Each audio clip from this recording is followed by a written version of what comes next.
Hello दोस्तों, मैं doctor Nishant Singh Chandel, consultant cardiothoracic and vascular surgeon. क्योंकि मैं कार्डियक सर्जन हूँ, अक्सर मेरे पास बहुत सारे पेशेंट्स ओपिनियन या सेकंड ओपिनियन लेने के लिए आते हैं कि हमने अपना चेकअप कराया और उस चेकअप में हमारे को कोलेस्ट्रॉल की जो रिपोर्ट्स हैं वो कहीं पर हाई दिखता है, कहीं पर लो दिखता है। हमें समझ में नहीं आ रहा है कि कोलेस्ट्रॉल की ये रिपोर्ट्स में क्या गड़बड़ है, और अलग अलग डॉक्टरों से ओपिनियन लेकर हम कंफ्यूज हो गए हैं। तो आप हमें बताइए कि ये क्या है कोलेस्ट्रॉल। दूसरा, आजकल इंटरनेट और इन चीज़ों पे गुड कोलेस्ट्रॉल, बैड कोलेस्ट्रॉल के बारे में पढ़ के लोग बहुत सारी सही या गलत धारणाएं बना लेते हैं। देखिए, गुड और बैड कोलेस्ट्रॉल कोई बहुत बड़ी बात नहीं है। आपको ये जानना होगा कि कोलेस्ट्रॉल के 3 या 4 एलिमेंट्स होते हैं। एक कोलेस्ट्रॉल, एक triglyceride, low density lipoprotein, high density lipoprotein और very low density lipoprotein. Cholesterol की एक टेंडेंसी होती है कि ये जब ब्लड में सर्कुलेट होता रहता है तो इसके कुछ कण हमारे खून की नसों के अंदर जाके जमने लगते हैं। ये जो जमाव होता है ये खून की नसों की जो दीवार होती है उसके अंदर होता है, ड्यू टू वेरियस रीजंस, जैसे स्मोकिंग हो गया, एजिंग हो गया, अनहेल्दी लाइफ स्टाइल रन करने की वजह से हो गया, टेंशन की वजह से हो गया, और मल्टीपल फैक्टर्स हैं, जेनेटिक है, डायबिटीज़ है, हाइपरटेंशन है। इस तरह के जब फैक्टर्स होते हैं तो क्या होता है, हमारे हार्ट की और ब्रेन की जो खून की नसें होती हैं उसका जो दीवार का जो बीच का हिस्सा होता है, जिसे हम मीडिया कहते हैं, वो हिस्सा डैमेज हो जाता है या उसमें किसी तरह के केमिकल बदलाव होते हैं और वहाँ पर इन्फ्लामेशन का एक प्रोसेस चालू होता है, जिसके वजह से ये कोलेस्ट्रॉल और बहुत सारे अन्य पदार्थ वहाँ जमा होने लगते हैं। और जब ये कोलेस्ट्रॉल इस दीवार में जमा होने लगता है तो ये दीवार पे एक उभार पैदा होने लगता है। जैसे आपकी स्किन पे फुंसी हो जाती है तो उभार जैसा निकल आता है। तो जैसे जैसे ये जमाव बढ़ता जाता है, ये इंटरनल ब्लड वेसल के अंदर जो फुंसी सरीखा उभार है ये धीरे धीरे बड़ा होता जाता है, बड़ा होता जाता है। और इसकी वजह से क्या होता है कि जो ब्लड वेसल के अंदर का जो ल्यूमेन है वो छोटा होता जाता है, क्योंकि एक तरफ से कंटिन्यूअस उभार आते जा रहा है। और धीरे धीरे ये उभार इतना बड़ा हो जाता है कि या तो ये नस को पूरी तरह से ऑक्लूड बंद कर देता है, या इस उभार पे जो ब्लड का नस प्रवाह टकराता है तो ये इस उभार, जो ये फुंसी जैसा मैं कह रहा हूँ कोलेस्ट्रॉल का, इसको एथीरोमेटस प्लैक कहते हैं। जब इसकी ऊपर की सतह कभी हाई फ्लो की वजह से छिल जाती है तो इस रफ सरफेस के ऊपर ब्लड क्लॉट हो जाता है, जिसकी वजह से हार्ट अटैक आता है। तो बहुत इम्पॉर्टेंट है कि हम जो इसका रूट कॉज है, जो कोलेस्ट्रॉल है जो कि खून की नसों में जम रहा है, यदि उसी को कम रखेंगे तो खून की नसों के अंदर जमाव कम होगा, जमाव कम होगा तो हार्ट अटैक आने के चांसेस कम हो जाएंगे, लकवा होने के चांसेस कम हो जाएंगे। तो कोलेस्ट्रॉल के जो 3 इंपॉर्टेंट एलिमेंट है, एक है टोटल कोलेस्ट्रॉल, दूसरा है एचडीएल और तीसरा है एलडीएल। इसमें जो एलडीएल है वो सबसे बदमाश, सबसे शैतान कोलेस्ट्रॉल है, जिसको हम बैड कोलेस्ट्रॉल कहते हैं। और एचडीएल है ये सबसे बेहतर कोलेस्ट्रॉल का टाइप है, जिसको हाई डेंसिटी लिपोप्रोटीन्स कहते हैं। ये गुड कोलेस्ट्रॉल हम मानते हैं।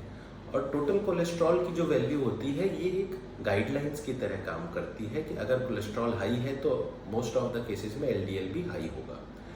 तो अगर हम इसके बारे में बात करें कि क्या एक्सेप्टेबल वैल्यूज़ हैं, तो हमारे हिंदुस्तानी डाइट के अनुसार जो एलडीएल का जो रिकमेंडेड वैल्यू है वो है 100 मिलीग्राम पर डेसीलीटर, 100 mg पर डीएल। और जो एचडीएल है उसकी डिजायर्ड वैल्यू है 60 mg पर डीएल, 60 मिलीग्राम पर डेसीलीटर। और टोटल कोलेस्ट्रॉल की जो वैल्यू, डिजायर्ड वैल्यू है वो है 200 मिलीग्राम पर डेसीलीटर।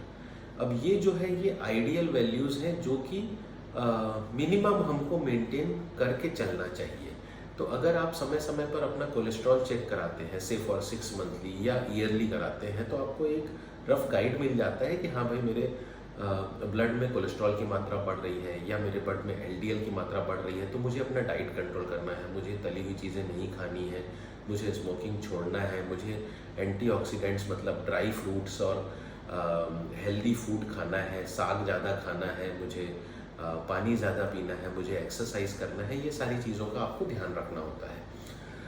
अब ये तो हो गया अपर लिमिट जो ज़्यादा बेहतर रिकमेंडेड है।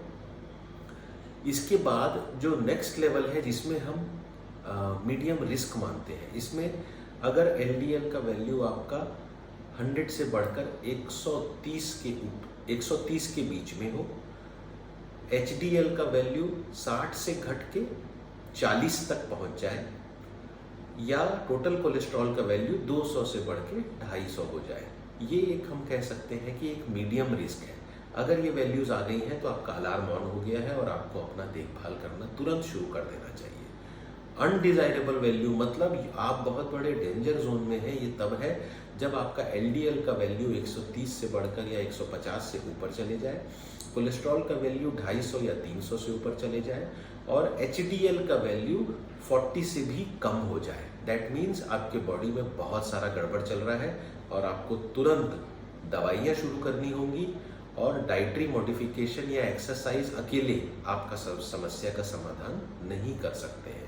कई बार लोग अपने कोलेस्ट्रॉल रिपोर्ट देखते हैं, उनके कोलेस्ट्रॉल का मात्रा 220 होता है या एलडीएल का मात्रा 110 होता है, वो तुरंत मुझसे मिलने आते हैं और जोड़ देते हैं कि सर कोलेस्ट्रॉल की गोलियां शुरू कर दीजिए, कोलेस्ट्रॉल बढ़ गया है। गोलियां समाधान नहीं है इन केसेस में। आपको ये समझना होगा कि कोलेस्ट्रॉल हमारे बॉडी का एक एसेंशियल पार्ट है। आप कितनी भी गोलियां खा लें इसको जीरो पे नहीं ला सकते हैं, बिकॉज कोलेस्ट्रॉल और इन चीज़ों की, बहुत सारी चीज़ों की ज़रूरत होती है। हमारे ब्रेन के टिश्यूज़ को इससे एनर्जी मिलती है, हमारे जो रिप्रोडक्टिव सिस्टम होता है जहाँ स्पर्म ओवम ये बनता है, इनके बहुत सारे कंस्ट्रक्शन लेवल्स, कंस्ट्रक्शन का एलिमेंट है कोलेस्ट्रॉल। इन चीज़ों का जो नर्व्स होती हैं, हमारी नसें होती हैं, उसकी पूरी एक शीट होती है जो कवरिंग की तरह, जैसे आप इलेक्ट्रिकल वायर के ऊपर एक कवर रहता है, वो पूरा कोलेस्ट्रॉल के एलिमेंट से बनता है। सो अगर आप किसी भी तरह से तेल नहीं खा रहे हैं, सिर्फ कंदमूल खा के जीवित हैं, तो भी बॉडी अपना स्टोर किया हुआ ग्लूकोज या प्रोटीन को तोड़ के इन चीज़ों को बनाएगा। कोलेस्ट्रॉल को ज़ीरो करना पॉसिबल नहीं है, बट कोलेस्ट्रॉल को हाई लेवल पे ना जाने देना ये हमारी एफर्ट से ही होगा।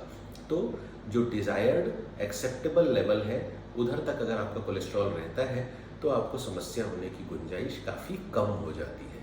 इसलिए ये ज़रूरी है कि आप समय समय पर अपना चेकअप कराते रहें और अपने कोलेस्ट्रॉल की वैल्यू को समझें, और यदि आपको जो मैंने वैल्यूज़ बताई हैं, आपका कोलेस्ट्रॉल का लेवल उस लेवल से ऊपर जा रहा है, तो ज़रूर अपने पास के कार्डियोलॉजिस्ट या मेडिसिन स्पेशलिस्ट जो हार्ट की भी प्रैक्टिस करते हैं उनसे मिलिए और उनसे मेडिकेशंस लीजिए, शुरुआत करिए और लाइफ स्टाइल सुधारिए, एक्सरसाइज करिए, डाइट मॉडिफाई करिए और इसको एक्सेप्टेबल लेवल में लेकर आइए।